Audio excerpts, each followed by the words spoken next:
की ज्यावेळेस त्यांनी संविधान निर्मिती केली त्यावेळेसचं 13 डिसेंबर 1947 साली संविधान सभेत आंबेडकरांनी जे भाषण केलं ते भाषण खरं खूपच चांगलं आहे.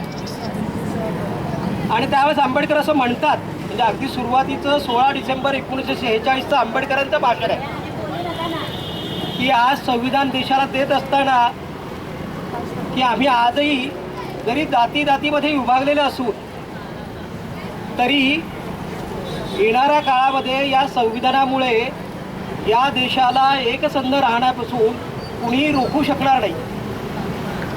आंबेडकरांनी संविधान निर्मिती करताना स्वतःच्या कुठल्याही वैयक्तिक आशा आकांक्षा अशा ठेवलेल्या नव्हत्या आणि त्यात स्वतःतला मीपणा बाजूला ठेवून संपूर्ण समाजाची चिंता आंबेडकरांनी वाहिली आहे.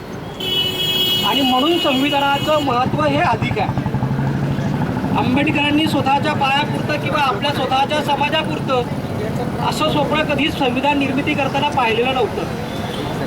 हा देश एकसंध राहावा, अखंड राहावा आणि या दृष्टीने खरं आंबेडकरांनी संविधान सभेमध्ये संविधानाची राज्यघटनेची निर्मिती करताना मांडणी केली आहे. आंबेडकरांनी कुठल्याही एखाद्या पर्टिक्युलर जातीचं तांबूल चालन न करता संपूर्ण समाजाचं, संपूर्ण भारतीय समाजाचं या घटनेने भलं होईल अशाच प्रकारची चिंता वाहिली आहे. आंबेडकर असं म्हणायचे की जे शूर आहेत ते जातपात मानत नाहीत, लढवई आहेत ते जातपात मानत नाहीत आणि म्हणून आंबेडकरांचं मोठेपण हे अमूल्य आहे. आजच्या सगळ्या परिस्थितीमध्ये लोकशाहीचा आपण आज सगळेजण जागर करतो आणि लोकशाहीला जो पाळा आहे तो संविधानाचा आहे. आपल्या आजूबाजूच्या सगळ्या घडणाऱ्या परिस्थितीमुळे आपण आज अस्वस्थ आहोत. एकूण राज्यातलं वातावरण असेल आणि त्या वातावरणाच्या पार्श्वभूमीवर नक्की संविधानाचा कुठला संदेश आपल्या लोकांपर्यंत पोहोचवायचा अशा प्रकारची एक चिंता आपल्या सगळ्यांच्या मनामध्ये आहे आणि ही चिंता घेऊन आपण आज खरं तर रस्त्यावर आलो आहोत की एका अर्थाने शिक्षणाचा अधिकार असेल, मूलभूत कर्तव्य असतील, समानतेचा अधिकार असेल, विषमतेवर मात करण्याची आपली तयारी असेल, अशा अर्थाने आपण संविधानाकडे बघावं. आंबेडकरांना एका अर्थाने आधुनिक काळातला मनू म्हटलं जातं. ते या अर्थाने म्हटलं जातं की त्यांनी संविधानाची निर्मिती केली आहे.